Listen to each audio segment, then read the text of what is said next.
Hello friends, कैसे हैं आप सभी का बहुत बहुत स्वागत है हमारे YouTube channel Study With Smartness में। आई होप कि आप लगातार हमारे वीडियोस के टच में हैं और लाइक, सब्सक्राइब और शेयर करना बिल्कुल भी नहीं भूल रहे हैं, क्योंकि आज से हमारे वीडियोस बहुत ही इंटरेस्टिंग होने वाले हैं। आज से हम आपको फिजिक्स के कुछ चैप्टर से स्टार्ट करने जा रहे हैं, जिनका हम आपको पूरी तरह से पूरा विश्लेषण, डीप स्टडी करवाने जा रहे हैं। जी हाँ, इसमें हमारा फर्स्ट चैप्टर है भौतिक राशियों के मानक और उनकी यूनिट्स। बहुत ही इंपॉर्टेंट चैप्टर है दोस्तों, पूरा वीडियो ज़रूर देखिएगा, क्योंकि आगे हम आपको बहुत इंपॉर्टेंट जानकारियाँ देने वाले हैं। इससे रिलेटेड पूरा विश्लेषण होगा, डीप विश्लेषण होगा। जैसे कि एग्ज़ाम में क्वेश्चंस पूछे जाते हैं, वैसे ही हम अपनी पढ़ाई स्टार्ट करने जा रहे हैं। चलिए चलते हैं, स्टार्ट करते हैं आज का लेक्चर। इसमें हमें सबसे पहले ये दर्शाया गया है, हमें ये पता होना चाहिए कि भौतिक राशियाँ आखिर होती क्या हैं, भौतिक राशियाँ किसे कहा जाता है। तो राशि, सबसे पहले हम जान लेते हैं कि राशि किसे कहते हैं। राशि एक ऐसी संज्ञा है जिसमें हम किसी भी चीज़ को संख्या के रूप में व्यक्त करते हैं। किसी भी चीज़ को जब हम एक संख्या के रूप में व्यक्त करते हैं, तब हम उसे राशि कहते हैं। जैसे कि पैसा होता है, उसे भी हम राशि कहते हैं, क्योंकि पैसों में हमें एक संख्या दर्शाया जाता है। इसी तरह से अगर हम भौतिक राशियों की बात करें, तो ऐसी राशियाँ जिनमें भौतिकी के नियमों का पालन होता है, जिनमें भौतिकी के नियमों का पालन किया जाता है, वही होती हैं भौतिक राशियाँ। ठीक है, आई होप आप समझ गए होंगे कि भौतिक राशियाँ आखिर कहते किसको हैं। तो हमारे पास भौतिक राशियाँ जो हैं, ये दो प्रकार की होती हैं। पहली होती है सदिश और दूसरी होती है अदिश। ठीक है, भौतिक राशियाँ जो होती हैं हमारे पास दो प्रकार की होती हैं। पहली सदिश राशि वेक्टर क्वांटिटीज़ और दूसरा अदिश राशि स्केलर क्वांटिटीज़। देख लेते हैं हम कि अदिश राशि और सदिश राशियाँ होती क्या हैं।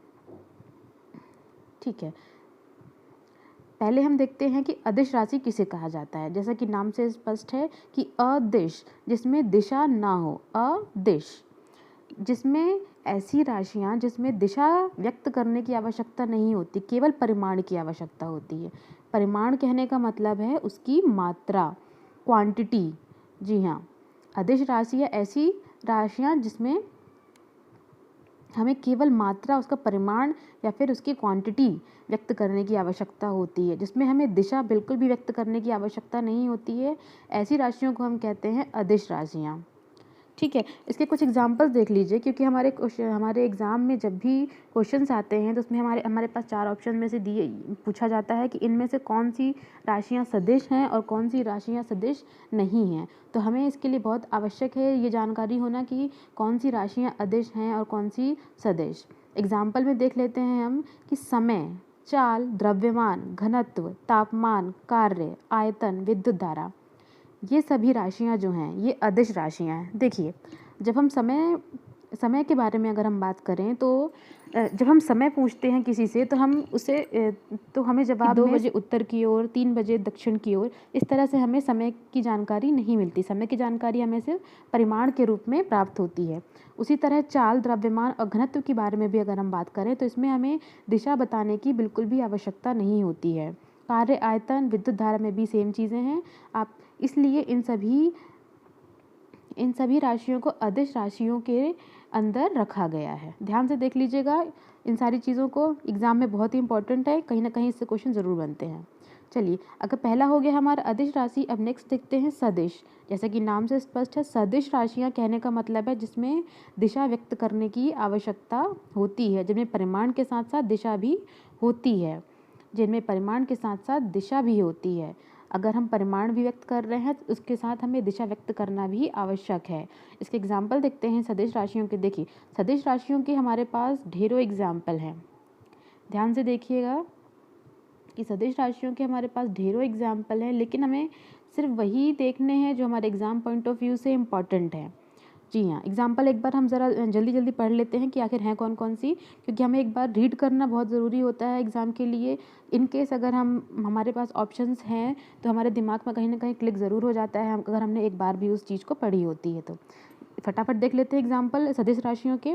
पहला है बल, वेग, विस्थापन, त्वरण, संवेग, आवेग, रेखीय संवेग, कोणीय विस्थापन, कोणीय वेग, बल आघूर्ण, चुंबकीय क्षेत्र प्रेरण, चुंबकीय क्षेत्र की तीव्रता, चुंबक तीव्रता, चुंबकीय आघूर्ण, विद्युत तीव्रता, ताप प्रवणता, चाल प्रवणता, विद्युत धारा घनत्व, विद्युत ध्रुव आघूर्ण और विद्युत ध्रुवण, इत्यादि। इसमें देखिएगा, जब भी हम बल लगाते हैं, अगर हम बल की बात करें, वेग की बात करें, विस्थापन की बात करें, तो यहाँ पर जब हम बल लगाते हैं तो हमें ये बताना पड़ता है कि हमने कितना बल लगाया है और किस ओर लगाया है। किस ओर कहने का मतलब है किस दिशा में लगाया है, तभी हम उसका सही सही अनुमान लगा सकते हैं कि कितना बल वहाँ पर लगाया गया है। सेम चीज़ होती है वेग विस्थापन के साथ भी। हमें विस्थापन के लिए भी बताना होता है, वेग के लिए भी बताना होता है कि उस वेग और विस्थापन किस दिशा में हो रहा है। अगर हमें पास भौतिक राशियाँ हैं, उनके नाम हैं, तो उनके मात्रक होना भी आवश्यक है कि इन चीज़ों को, जैसे कि बल, विस्थापन आदि को, लंबाई आदि को किस मात्रक के रूप में व्यक्त किया जाता है, किस मात्रक के रूप में व्यक्त किया। किसी राशि के मापन के निर्देश को, मानक को मात्रक कहते हैं। अर्थात अगर हमें किसी राशि का मापन करना है, उसकी मात्रा को नापना है, तो उसके लिए हमें हर एक राशि के लिए अलग अलग मात्रकों की आवश्यकता होती है। ठीक है, तो मात्रकों के जनरली मात्रकों के दो प्रकार होते हैं। देख लीजिए, जनरली मात्रकों के दो प्रकार होते हैं, मूल मात्रक और व्युत्पन्न मात्रक। मूल मात्रक और व्युत्पन्न मात्रक। चलिए देखते हैं मूल मात्रक क्या होते हैं। मूल मात्रक वे मात्रक जो अन्य मात्रकों से स्वतंत्र होते हैं, जो अन्य मात्रकों से स्वतंत्र होते हैं, मूल मात्रक कहलाते हैं। मतलब ऐसे मात्रक, फंडामेंटल यूनिट्स उन्हें कहते हैं जिन्हें हम सिर्फ उन्हीं मात्रकों की आवश्यकता होती है, उनके अलावा हमें किसी और मात्रकों की आवश्यकता नहीं होती है, उन्हें हम मूल मात्रक कहा गया है। इन्हें आप बहुत अच्छे से याद कर लीजिएगा। इनकी संख्या कुल 7 है। केवल 7 ही हमारे पास फंडामेंटल यूनिट्स हैं। फिर इन्हीं फंडामेंटल यूनिट से मिलकर ही हमारे पास व्युत्पन्न मात्रक तैयार होते हैं। तो इन 7 मात्रकों को बहुत अच्छे से कंठस्थ कर लीजिएगा। एग्ज़ाम में ज़रूर पूछे जाते हैं कि इनमें से कौन मूल मात्रक हैं और कौन से व्युत्पन्न मात्रक हैं। चलिए देख लेते हैं कौन कौन से हैं ये। Metre, second, kilogram, ampere, mole, kelvin और candela. Metre, second, kilogram, ampere, mole, kelvin और कैंडेला। जी हाँ, ये 7 ऐसे मात्रक हैं जो मूल मात्रक कहलाते हैं। इन्हीं मात्रकों से मिलकर हमारे आगे के व्युत्पन्न मात्रक तैयार होते हैं। देखते हैं व्युत्पन्न मात्रक क्या है। वही चीज़ है, अगर मूल मात्रक स्वतंत्र होते हैं तो व्युत्पन्न मात्रक 2 या 2 से अधिक मूल मात्रकों के माध्यम से मिलकर व्यक्त किए जाते हैं, और तो उन्हें हम व्युत्पन्न मात्रक कहते हैं। जब 2 या 2 से अधिक मूल मात्रकों को साथ में व्यक्त किया जाता है तो उसे हम व्युत्पन्न मात्रक कहते हैं। व्युत्पन्न मात्रक या फिर डिराइव्ड यूनिट्स। डिराइव्ड यूनिट्स यहाँ पर कुछ बहुत ही कम एग्जांपल्स दिए हुए हैं, इन्हें आप देख लीजिए। Newton, pascal, joule, volt. इसके अलावा बहुत से मात्रक हैं जो कि मूल मात्रकों से डिराइव करके बनाए जाते हैं, इसलिए उन्हें डिराइव्ड यूनिट्स या व्युत्पन्न मात्रक कहते हैं। चलिए देखते हैं मात्रक की पद्धतियाँ क्या होती हैं। मात्रक की पद्धतियाँ, ये पढ़ना बहुत आवश्यक है। मात्रक की पद्धतियाँ कि हम किस किस तरह से मात्रकों को व्यक्त किया जाता है। तो इसमें सबसे पहला है सीजीएस पद्धति। सीजीएस पद्धति, किलोग्राम मीन्स लंबाई को हम इसमें मीटर में नापते हैं, द्रव्यमान को किलोग्राम में और समय को सेकंड में ही नापा जाता है। ये हमारी दूसरी पद्धति हो गई। पहली सीजीएस, दूसरी एमकेएल, तीसरी आती है एफपीएस। एफपीएस का जनरली हमारे पास क्वेश्चन इसका फुल फॉर्म के रूप में पूछा जाता है कि एफपीएस का फुल फॉर्म क्या है, तो इसे एक बार आप ज़रूर अच्छे से कंठस्थ कर लीजिएगा। एफपीएस का फुल फॉर्म है फुट, पाउंड और सेकेंड। मतलब कि इसमें हम लंबाई को फुट में, द्रव्यमान को पाउंड में और समय को सेकंड में नापते हैं। इसके बाद चौथी सबसे इम्पॉर्टेंट हमारे पास पद्धति आती है अंतर्राष्ट्रीय मात्रक पद्धति, जिसे हम कहते हैं एसआई यूनिट सिस्टम इंटरनेशनल। ठीक है, यहाँ ये हमारे पास बेसिकली 4 पद्धतियाँ हैं जिसमें हम अपनी मात्रकों को, राशियों को नापते हैं और उन्हें व्यक्त करते हैं। अंतर्राष्ट्रीय मात्रक पद्धति के बारे में हम थोड़ा सा यहाँ पर देखना चाहेंगे कि इसके बारे में थोड़ी सी जानकारी कि अंतर्राष्ट्रीय मापतौल के अधिवेशन 1960 में एसआई यूनिट्स को स्वीकार किया गया था। एसआई यूनिट को हमने एक इंटरनेशनल यूनिट के तौर पर 1960 में, इस डिजिट को आप ज़रूर याद रखिएगा कि 1960 में एसआई यूनिट को यूनिवर्सली एप्लीकेबल किया गया है।